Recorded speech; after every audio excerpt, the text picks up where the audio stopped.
Donc, je vais commencer par l'appel. Donc, Catherine Bertin, Daniel Boucher, Christiane Casimajou, Didier Casimajou, Didier Charlot,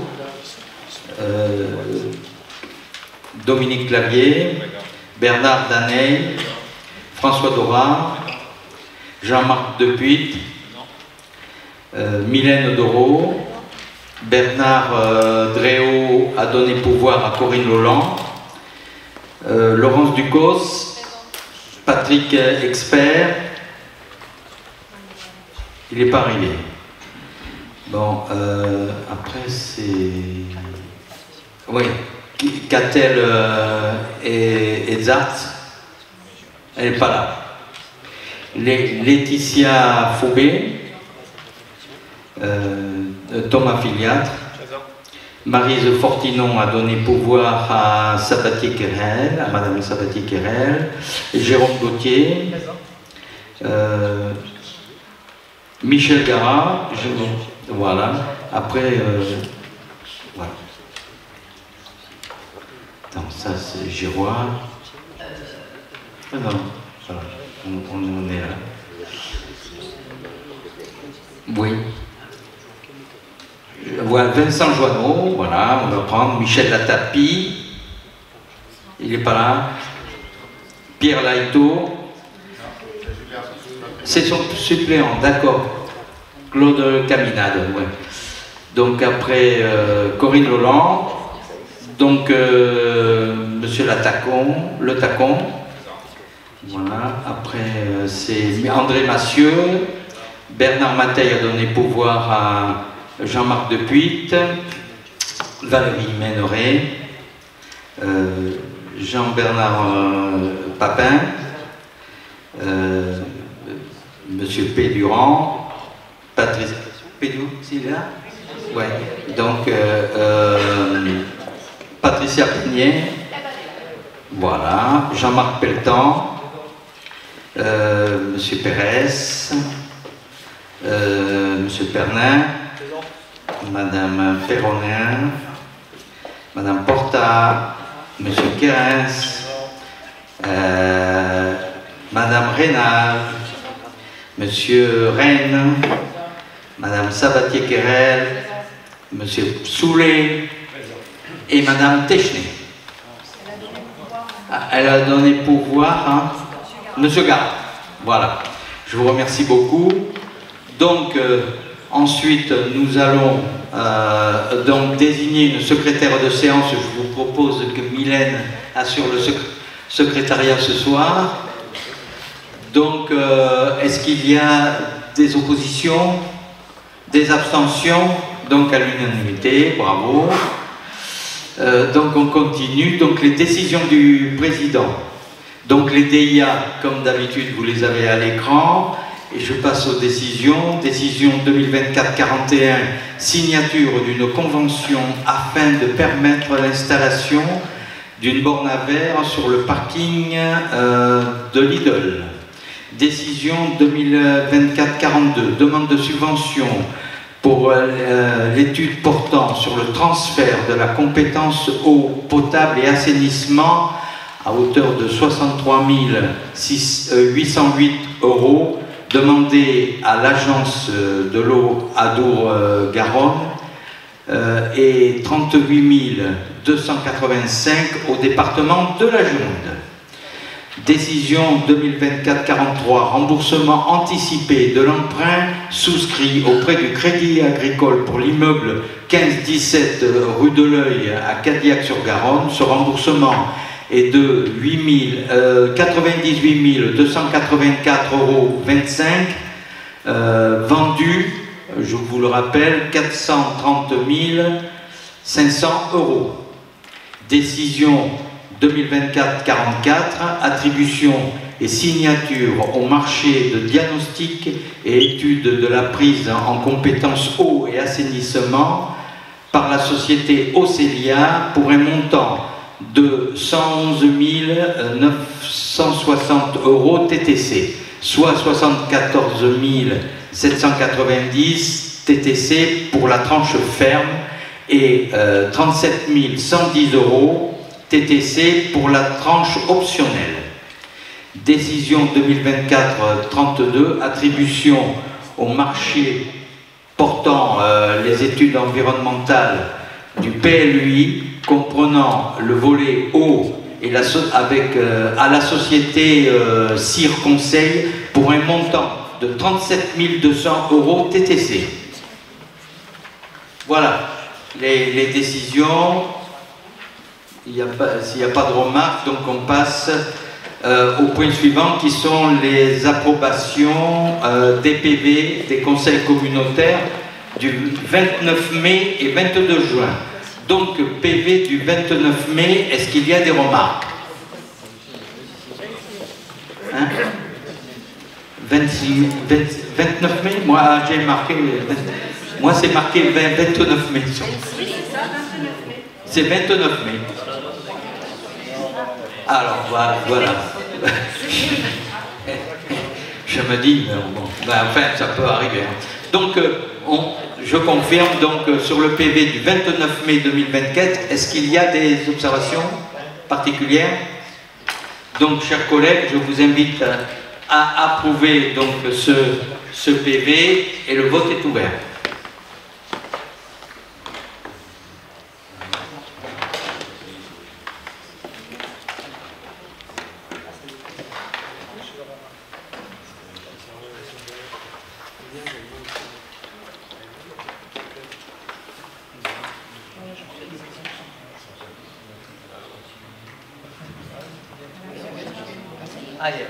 Le vote est clos. Donc à l'unanimité, je vous remercie beaucoup. Donc on passe maintenant à l'approbation du 12 juin 2024. Est-ce qu'il y a des observations? Non. Donc je vous invite à voter. Le vote est ouvert.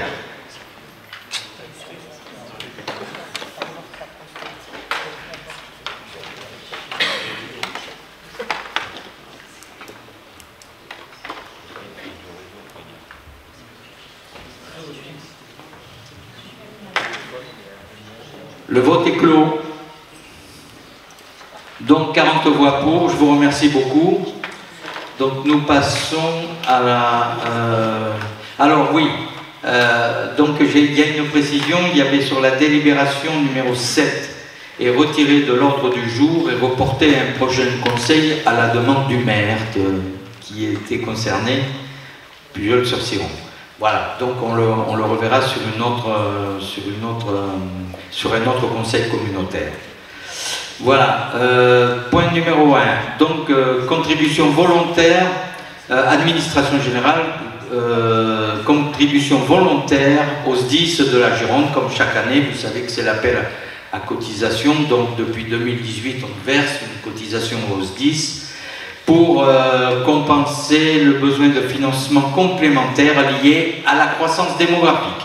Bon, cette année, apparemment, on est à peu près sur les mêmes chiffres que l'année dernière, à savoir 18 679,53 €. Voilà. Donc, il n'y a pas eu beaucoup de poussée démographique sur le territoire, mais en tout cas, on est à peu près sur la même somme. Est-ce qu'il y a des questions concernant ce point? Non. Donc, je vous invite à délibérer. Le vote est ouvert.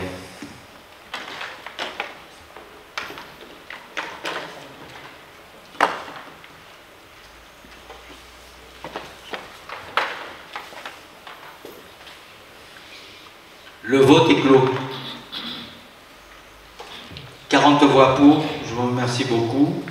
Donc, délibération suivante, administration générale, mise à disposition d'un service informatique aux communes membres. Alors, vous savez, on en avait déjà un petit peu parlé, il y a certaines communes qui souhaitaient avoir une intervention ponctuelle, hein, puisqu'on ne peut faire que ce type d'intervention, une intervention complète auprès de notre service informatique.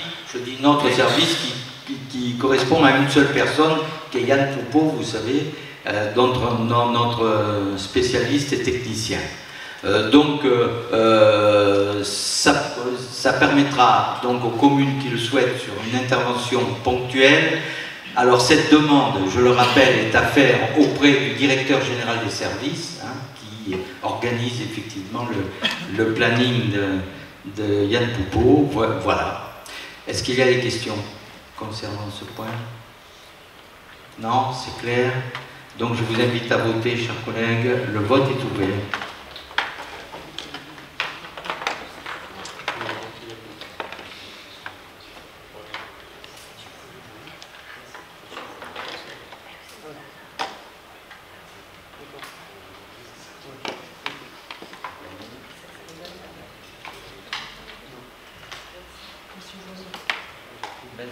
Voilà.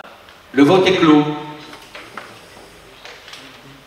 40 voix pour à l'unanimité, je vous remercie beaucoup. Délibération suivante concerne le développement économique, renouvellement de l'adhésion et participation financière au réseau Manacom. Et je donne la parole à mon collègue Dominique Clavier. Merci Président, bonsoir à toutes et à tous. Très rapidement, puisque c'est effectivement un renouvellement. Juste pour mémoire, le réseau Manacom est porté par les chambres de commerce et d'industrie. Ça permet deux choses, d'aider à former nos managers de commerce, ou du moins enrichir leurs connaissances, et puis aussi une mise en relation. Donc nous, aujourd'hui, on a une appréciation positive de ce réseau. En plus, et c'est pas négligeable, l'adhésion c'est 500 €. Donc je veux dire qu'on a un rapport qualité-prix qui est quand même extrêmement intéressant. Et au-delà de ça, effectivement, l'apport qu'on trouve à travers ce réseau est pour nous très utile. Donc je vous demande de voter favorablement pour cette délibération. Je vous en remercie.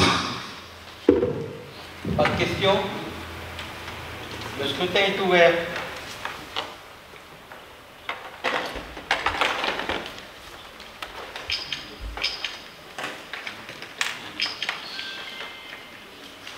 Le scrutin est clos.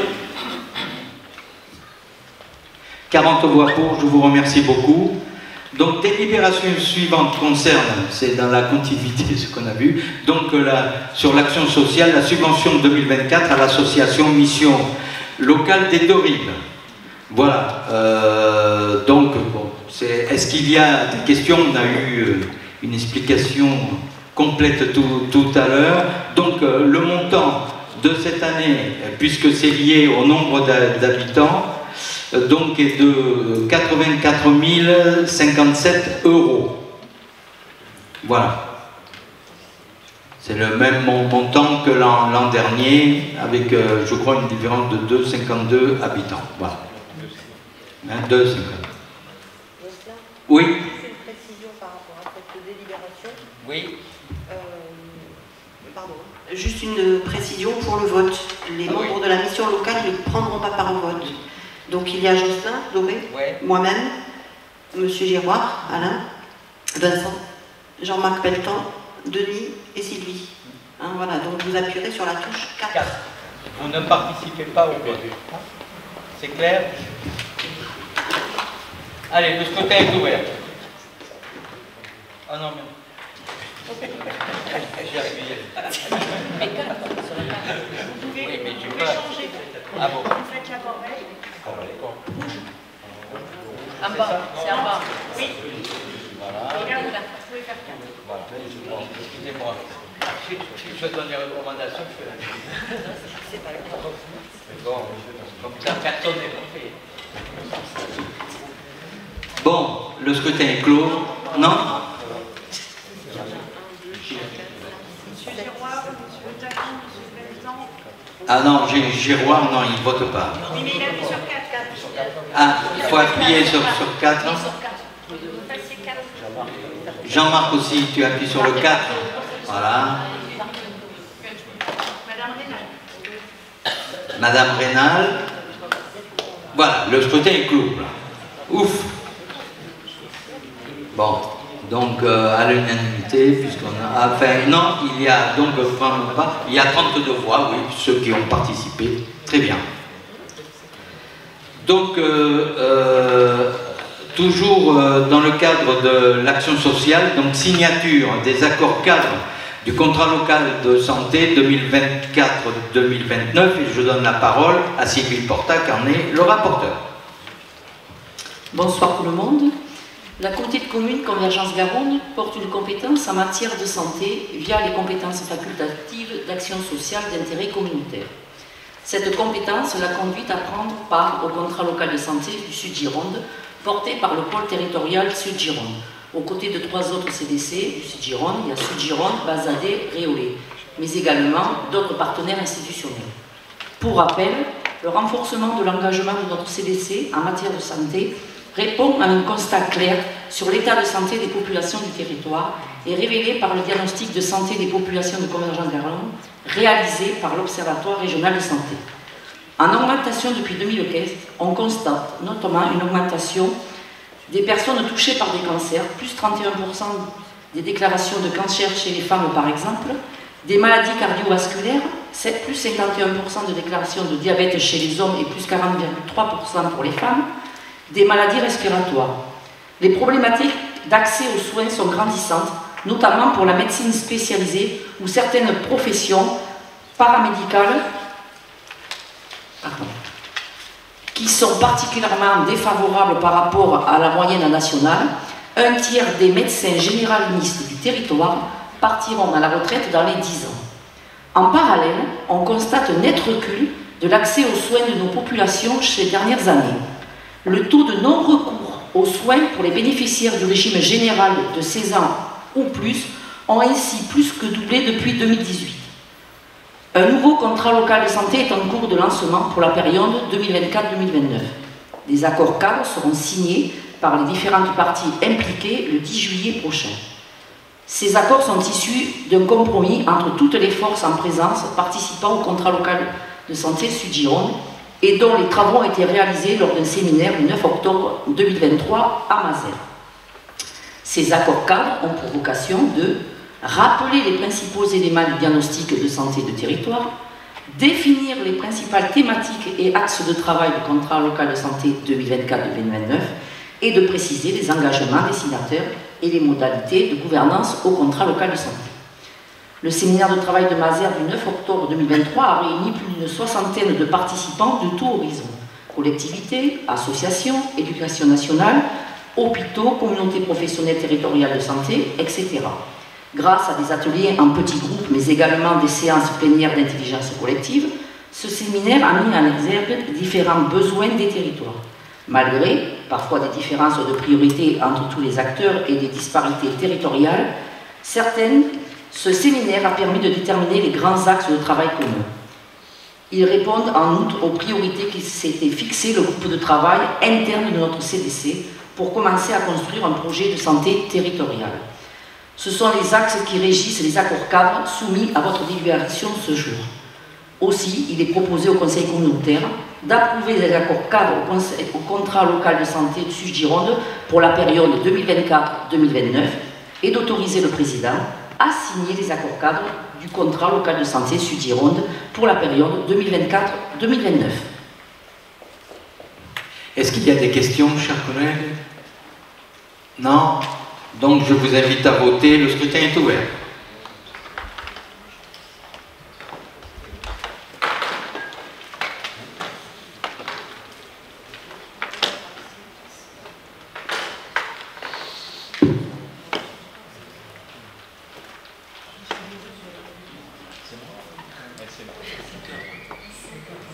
Le scrutin est clos. 38 pour, une abstention et un contre. Alors, l'abstention, c'est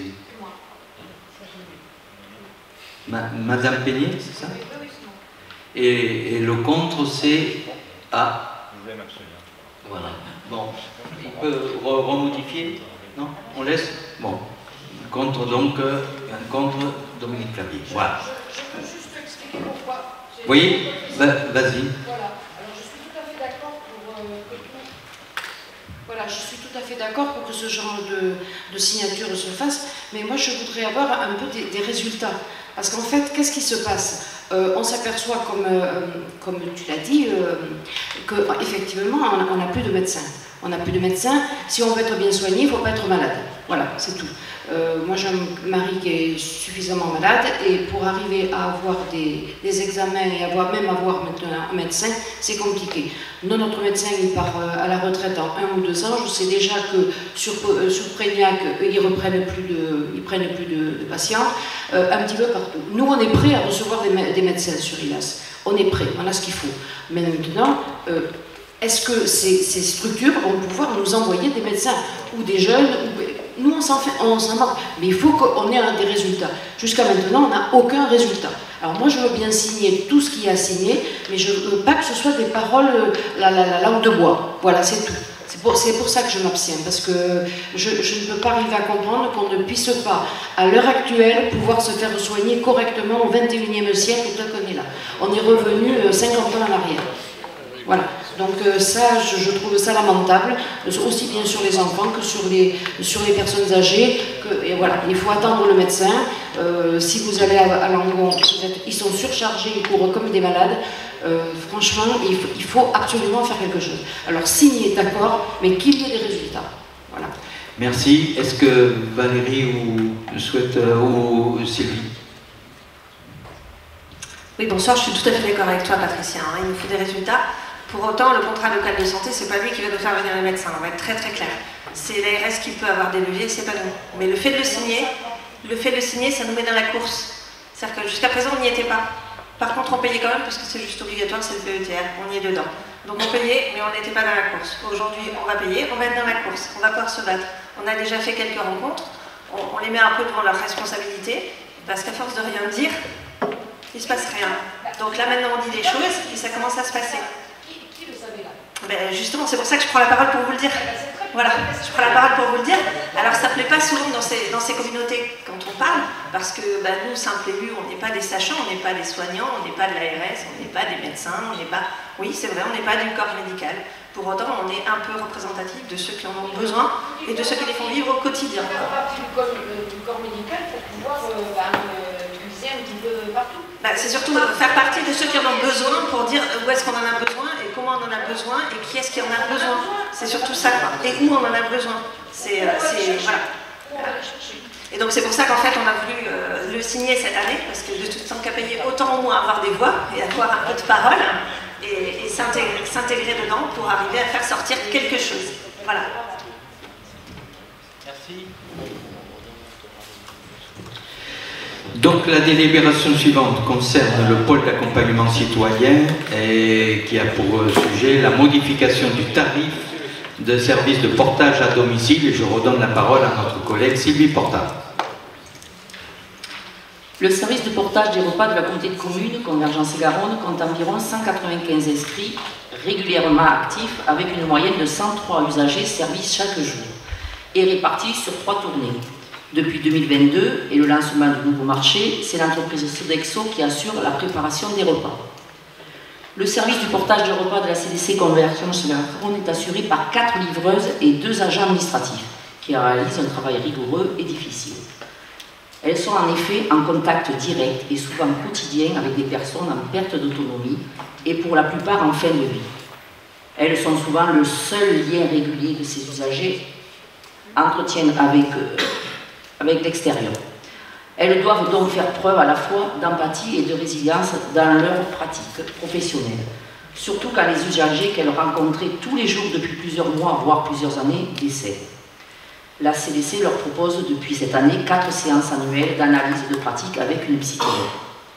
Concernant le volet alimentaire, notre service est assuré par l'entreprise Sodexo depuis 2022. Toutes les enquêtes de satisfaction réalisées par notre CDC auprès des usagers ont révélé une satisfaction globale positive.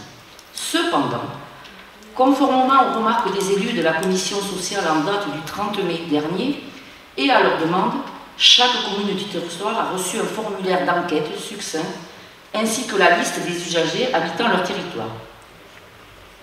Vous avez donc la possibilité d'évaluer directement leur satisfaction, et ce afin de rendre leur parole plus libre. Pour toute question ou remarque, vous pouvez contacter le pôle accompagnement citoyen. Le reste à charge de la collectivité pour ce service a considérablement augmenté ces dernières années face à une inflation de tous les frais de ce service.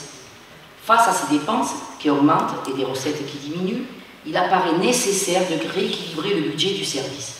Il est ainsi proposé d'appliquer une augmentation de 1 € par repas à partir du 1er septembre 2024, soit une augmentation environ de 15% sur le prix unitaire du repas qui sera alors fixé à 7,50 €. Cette évolution permettra d'augmenter significativement les recettes perçues par la collectivité. Le travail engagé sur la satisfaction des usagers actuels permettra de favoriser l'accueil de nouveaux usagers et d'optimiser le coût du service. Les tarifs n'avaient pas été réactualisés depuis 2017. Il est proposé au Conseil communautaire d'approuver le principe de l'augmentation du tarif du repas du service du portage à domicile à 7,50 € à côté du 1er septembre 2024 et d'approuver le principe de la modification du règlement intérieur du service annexé à la présente délibération. Pour information, le service travaille sur la rédaction d'un courrier qui sera adressé aux usagers en juillet prochain. Est-ce qu'il y a des questions? Oui. Oui, juste une précision.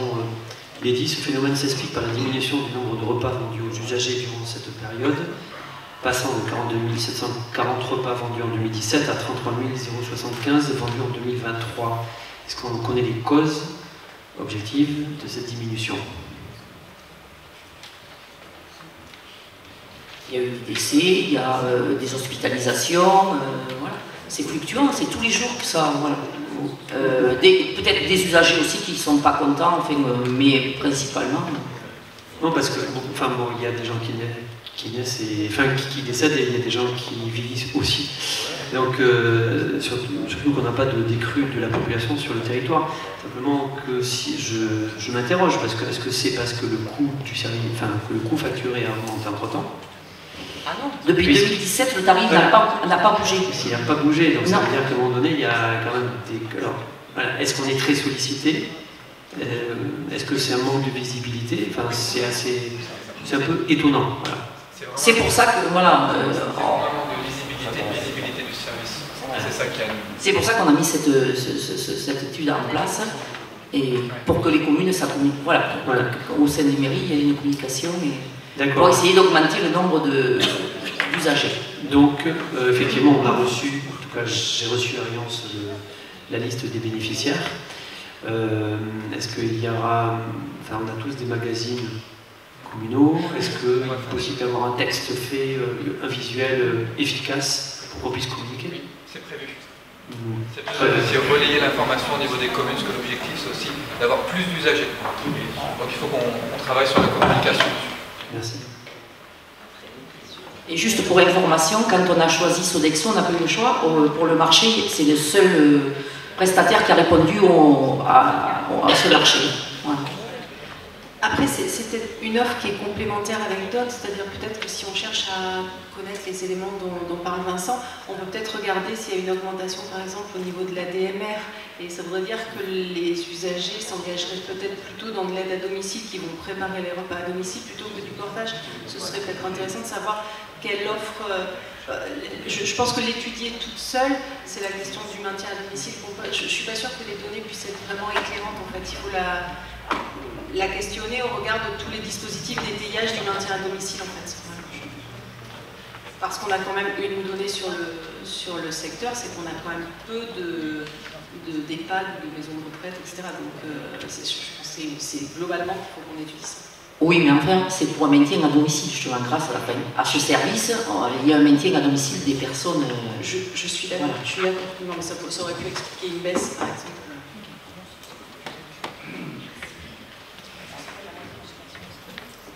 Ok, d'autres questions? Bonsoir, ma question était simple, c'est donc une augmentation de 1 €, donc il n'y a pas eu d'augmentation depuis 2017, donc à la fois c'est 1 € par repas et au vu des coûts, aucun souci. Est-ce que vous connaissez, à la lumière de vos connaissances des publics qui bénéficient de ces repas, est-ce que le 1 € par repas, comment ça va est-ce que ça va pas être un poids et est-ce qu'il y a des aides pour ces personnes à prendre ça en charge? Mais je ne réfute en rien le 1 € par repas d'augmentation depuis 2017. Mais c'est pour comprendre, est-ce que ça va pas mettre... voilà, les personnes qui en ont besoin, est-ce que ça va pas être un souci pour elles d'avoir cette augmentation encore? Alors pour information, on s'était posé la question, la commission, il y a eu plusieurs réunions pour que ça soit mettre en fonction du revenu fiscal de référence. Le problème, on n'a pu récolter que 50% des avis d'imposition, donc on n'a pas pu, voilà.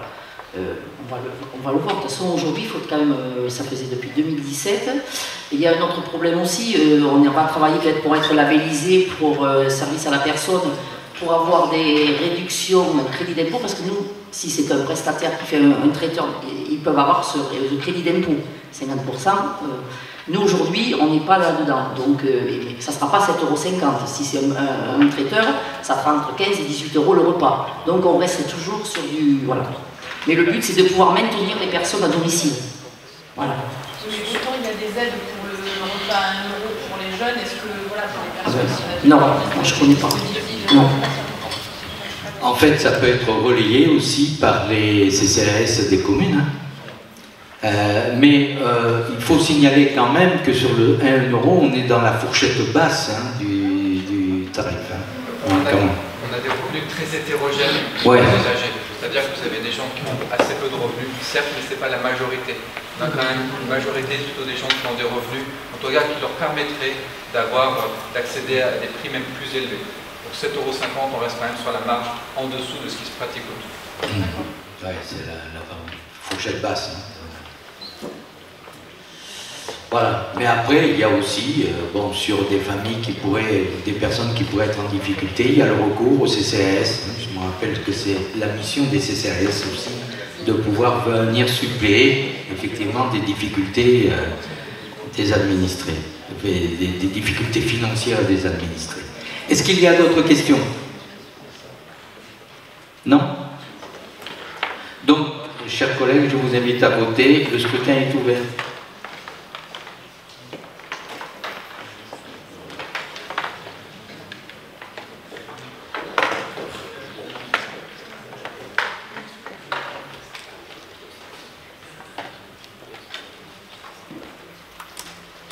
Le scrutin est clos. Donc 39 voix pour et une abstention. Et l'abstention c'est Madame Christiane Casimajou. Voilà. Bon, nous passons au point suivant, donc qui concerne l'urbanisme, par la signature d'un avenant numéro 1 à la Convention opérationnelle d'action foncière. Si. Le 7, je l'ai dit tout à l'heure. Il y en a qui ne suivent pas. Bon, donc, opérationnel d'action foncière sur la redynamisation du centre-bourg entre la commune de Cadillac-sur-Garonne, la CDC et l'EPFNA. Et je donne la parole à notre collègue Alain Quérès. Merci Monsieur le Président, bonsoir à toutes et tous. Donc cette convention porte sur 2 points.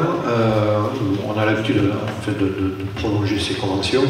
Donc en date du 15 janvier 2019, la commune de Cadillac avait signé donc, une convention avec la CDC et l'établissement public foncier Nouvelle-Aquitaine pour se porter à acquéreur d'un immeuble rue de l'Oeil à Cadillac, rue Caso-Casalet, à Cadillac.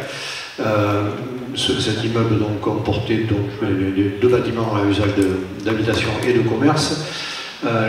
Donc, cette acquisition a été faite à fin d'année 2019. Par contre, le projet n'a pas pu aboutir, le projet initial n'a pas pu aboutir. Et ce n'est qu'en fin d'année 2023, donc, un bailleur social a montré son intérêt pour y réaliser donc, des logements locatifs sociaux et un plateau commercial en rez-de-chaussée. Donc il s'agit pour cette première partie de convention donc, de prolonger cette durée de vie de convention jusqu'au 31 décembre 2026. Le deuxième point donc, porte sur la délégation du droit de préemption urbain que détenait Cadillac et que détenait la CDC et qui avait été délégué initialement à l'établissement public foncier Nouvelle-Aquitaine. Donc, comme la commune de Cadillac est tombée au RNU, elle perd son droit, la possibilité d'exercer son droit de préemption. Et pour préserver son droit de préemption, donc la commune de Gaillac nous a demandé de délibérer, ce qu'on a déjà fait précédemment, sur une zone d'aménagement différée, qui a été créée donc, par arrêté préfectoral de 2024, et donc avait désigné la CDC comme étant titulaire du droit de préemption. Donc ce soir, dans cette deuxième partie de convention, il suffit donc que vous autorisiez la CDC à déléguer ce droit de préemption à l'établissement public foncier Nouvelle-Aquitaine. Voilà les 2 points. Donc c'est autoriser le président à signer cet avenant pour la prolongation donc, de l'avenant et de décider de donner l'élégation à l'établissement public foncier Nouvelle-Aquitaine. Est-ce qu'il y a des questions? Non? Donc je vous invite à voter. Le scrutin est ouvert.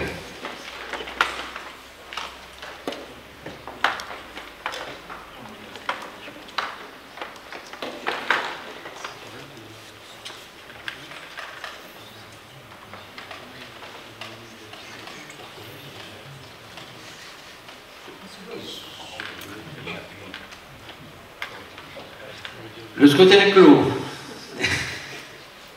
Donc 40 voix pour, je vous remercie beaucoup. Délibération suivante concerne le réseau de lecture publique, adoption d'un nouveau règlement intérieur du réseau de lecture publique de la communauté de communes Convergence Garonne. Et je donne la parole à notre collègue Jérôme Gauthier. Je suis là. Bonsoir à toutes et à tous. Donc de façon assez classique aussi, donc il s'agit d'actualiser un règlement intérieur donc, pour le fonctionnement entre le réseau de lecture publique et ses usagers. Dernière modification donc, date de 2021, ça fait partie également du projet, donc, du projet culturel, scientifique, éducatif et social de CSES dont je vous parle déjà régulièrement. Quelles en sont, pour limiter quelques modifications. La première donc, il y a des changements sur les modalités d'inscription de prêt notamment parce que vous avez probablement remarqué à l'entrée de la CDC, maintenant il y a une boîte retour qui a été installée au mois de février mais qui a été en fonctionnement quelques semaines plus tard. Et donc là il faut modifier le règlement par rapport à l'usage de cette boîte. Le deuxième grand changement, c'est une nouvelle procédure pour les rappels et les DVD perdus parce qu'il faut savoir que nous, quand on fait des prêts de DVD, ce n'est pas la même chose que des prêts individuels. Ça veut dire qu'on paye plus cher les DVD parce que les droits de diffusion, c'était compliqué d'avoir un tarif individuel pratique puisque ça varie un peu selon les systèmes. Donc on a proposé de faire un forfait à 20 € tout simplement. Troisième point, donc c'est le système de communication. Donc les règlements aujourd'hui utilisent donc de nouveaux supports, différents supports qui sont d'actualité. Ensuite, les 2 annexes que vous avez peut-être vues, donc enfin, la première elle concerne tout ce qui concerne les groupes, qui étaient refondus également donc, par rapport à tout ça, notamment pour tout ce qui est l'accueil des professionnels, ça va des enseignants aux assistants maternels par exemple, ou aux éducateurs. La deuxième annexe concerne donc la charte du multimédia, puisque vous le savez là aussi, les choses évoluent et il était important d'inscrire noir sur blanc qu'il ne fallait pas consulter certains sites que je ne vous nommerai pas ici, et là aussi c'est toujours bien de l'écrire pour qu'on soit couvert là-dessus. Voilà les différentes propositions de modification qui sont soumises à votre vote ce soir. Des questions? Non? Donc je vous propose de voter. Le scrutin est ouvert.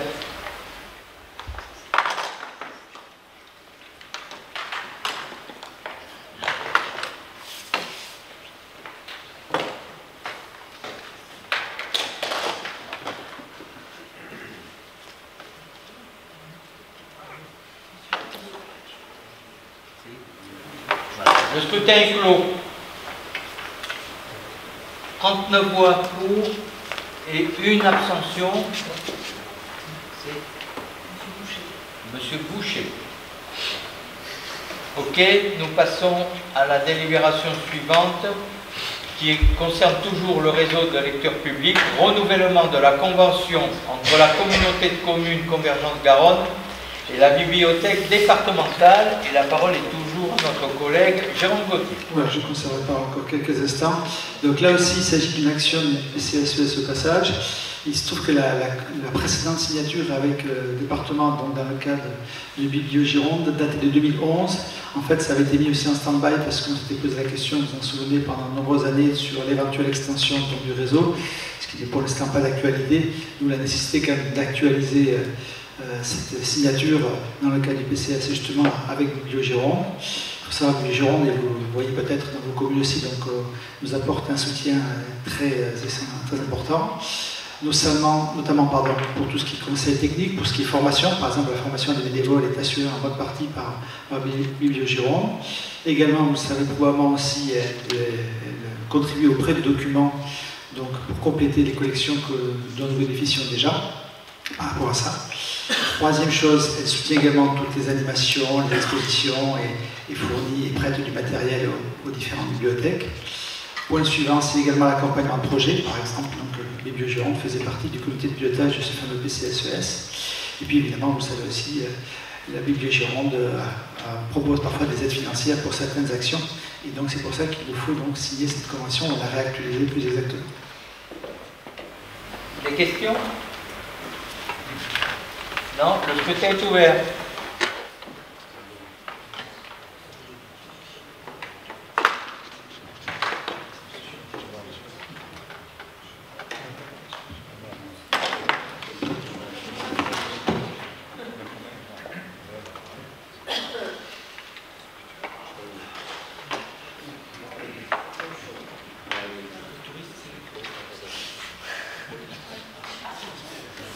Le scrutin est clos. Donc 39 pour et une abstention. En fait, je vais expliquer pourquoi je me suis abstenu. Oui. Ces deux points, c'est que j'ai rien contre ces renouvellements de conventions. C'est que seulement, alors je vais parler pour la bibliothèque de l'ESTEC, mais peut-être il y en a d'autres qui sont en difficulté de fonctionnement et j'aspire depuis un certain nombre d'années à ce que le réseau s'élargisse et qu'il y ait une solidarité entre nos bibliothèques. Alors voilà. Oui, c'est une remarque tout à fait recevable. Merci, M. le Président. Oui. Juste pour dire, donc, Daniel Le Sait, tout est là, reçoit ta remarque, ça va. J'accepte gentiment, mais je dis bien parce que c'est toi. Donc, plus sérieusement, c'est moi qui te ramène. Tu as raison. Non, finalement, je n'ai rien à dire. Je trouve ta remarque très pertinente, d'une grande subtilité, avec une profonde intelligence. Je peux rentrer. Non, je vais simplement dire donc, à l'Assemblée que et Daniel le sait, mais que demain soir, je réunis justement les bénévoles des autres bibliothèques de la rive droite pour de relancer un dialogue, parce qu'il faut bien dire qu'il voilà, ne s'est passé pas grand-chose depuis quelques temps aussi. Donc le but, c'est qu'on essaie, dans un premier temps, au à minima, de relancer une coopération entre le réseau de la rive gauche et les bibliothèques municipales de la rive droite. Est-ce qu'il y a d'autres questions? Non? Je vous invite à voter. Le scrutin est ouvert. Il va encore s'applaudir. Allez, on passe à la délibération suivante. Finance. Approbation. Oui. Alors, modification des tarifs liés à la taxe de séjour à partir du 1er janvier 2025, et c'est notre collègue Thomas Figat. Merci Président. Donc effectivement, on vous propose de modifier ces tarifs. Alors ça n'a pas changé grand-chose pour nous. Vous savez qu'on est en fusion avec les autres offices de tourisme du Bas-Vendée et du Sud-Gironde, et qu'on propose en tout cas, ce qui serait logique pour tous les professionnels, d'harmoniser les tarifs. Il se trouve qu'on avait les tarifs quasiment les plus hauts, je vais pas, ça se joue à quelques centimes près. Donc on propose donc de lisser ces tarifs-là, et on propose aussi de revoir notre mode de fonctionnement. Le nôtre était assez compliqué, c'est beaucoup plus facile sur le Langonnet et sur l'Alsace par rapport aux déclarations et perceptions. Donc on passerait à 4 périodes de facturation sur l'année civile, en gros par trimestre en fait.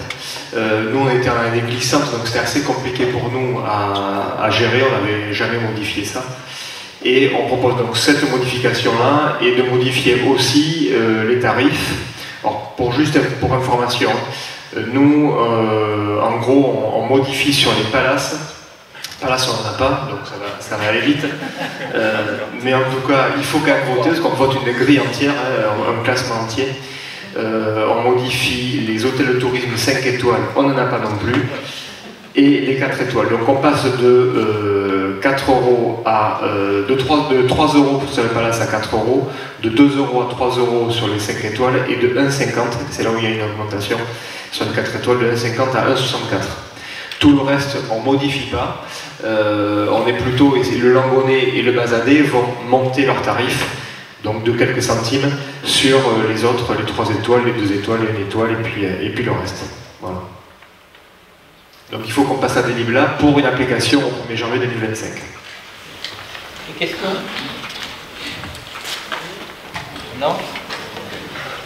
Allez. Le scrutin est ouvert.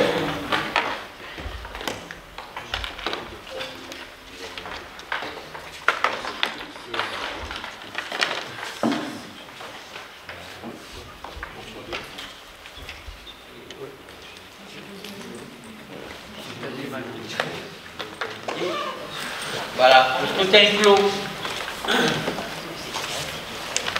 40 voix pour à l'unanimité, je vous remercie beaucoup. Délibération suivante concerne les finances. Approbation d'une décision modificative numéro 1 sur le budget annexe Ponton, et c'est notre collègue Dominique Clavier.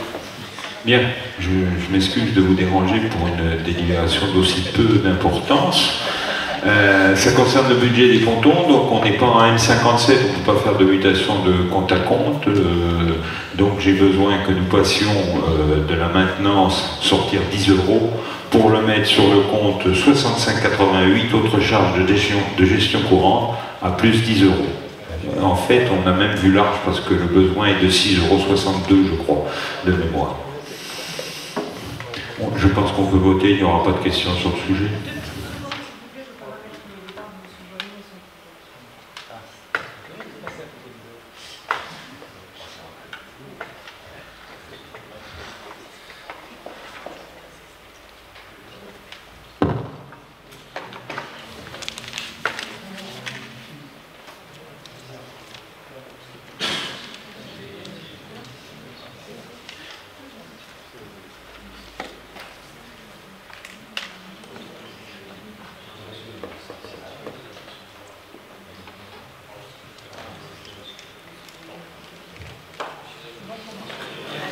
C'est bon, donc on peut voter, le scrutin est ouvert.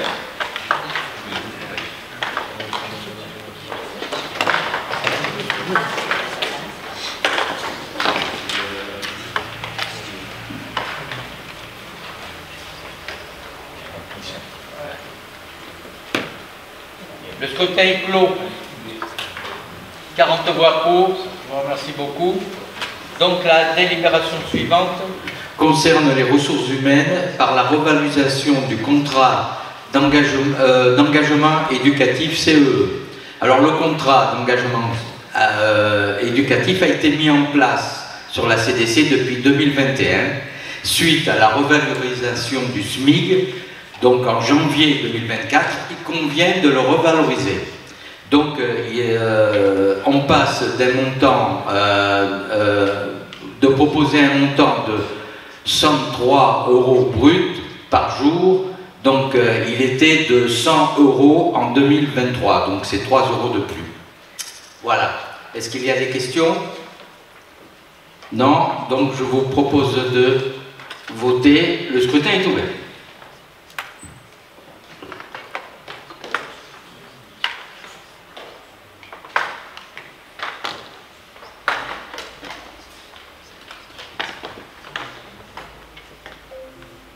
Le scrutin est clos. Donc à l'unanimité, 40 voix, je vous remercie beaucoup. Délibération suivante concerne toujours les ressources humaines par la modification du tableau des emplois.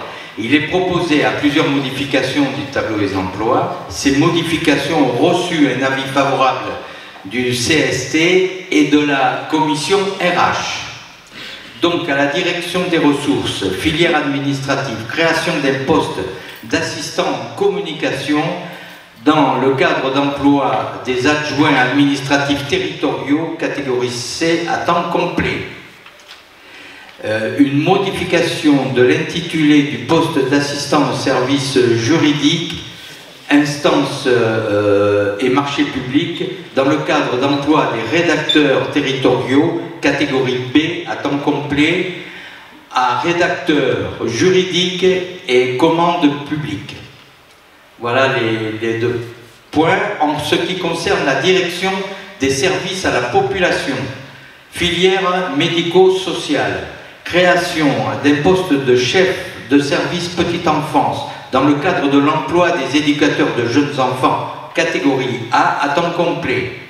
Ce poste actuel est déjà en A, mais suite à un départ, transformation en chef de service pour essayer d'avoir plus d'attractivité, puisque nous avions eu beaucoup de difficultés à pourvoir ce poste.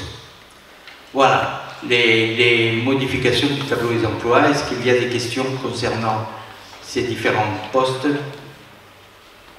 Non? Donc je vous invite, chers collègues, à voter. Le scrutin est ouvert.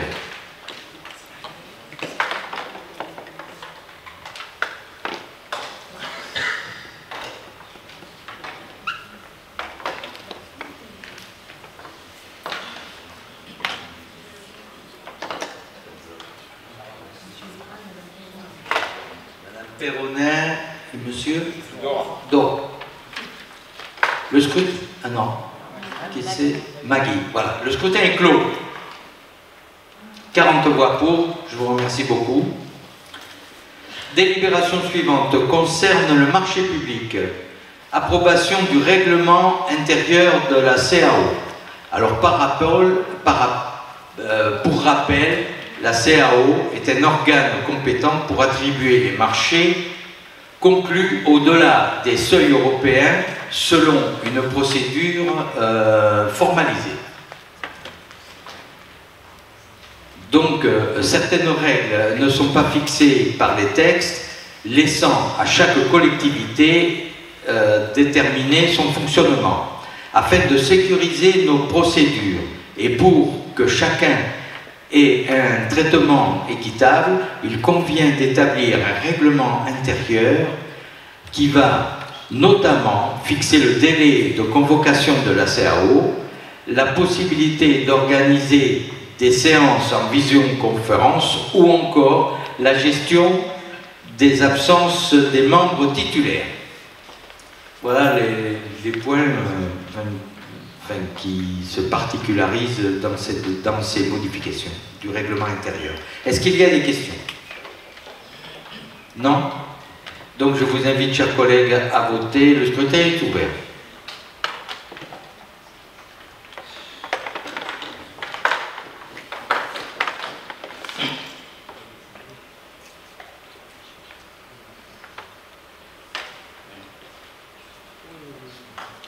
Encore deux, ici.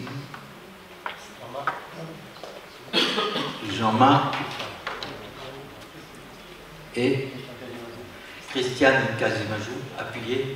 Voilà, le scrutin est clos. 40 voix pour.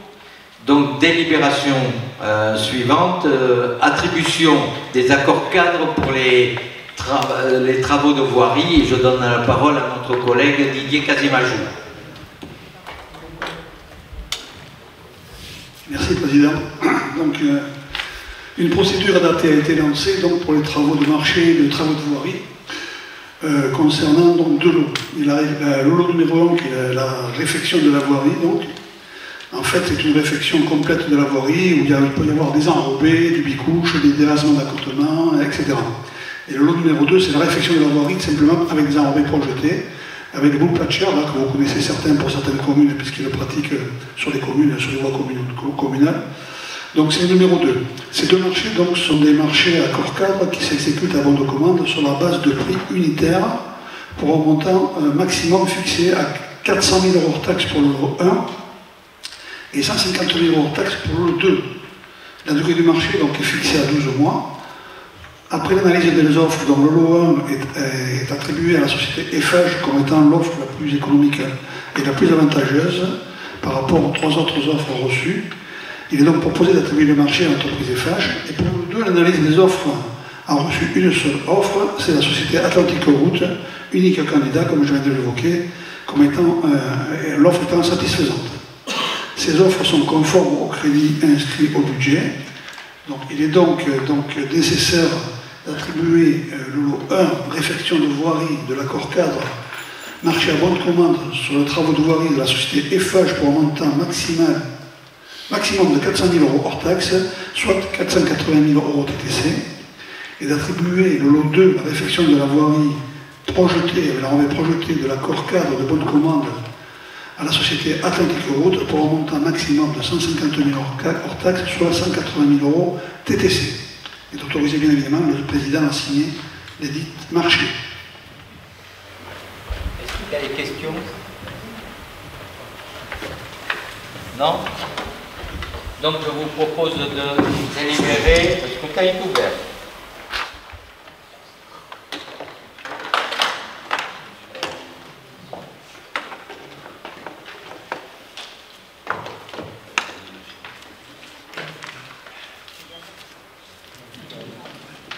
Le scrutin est clos. 40 voix pour, je vous remercie beaucoup. Donc nous arrivons au terme de notre conseil communautaire, n'ayant pas reçu de questions.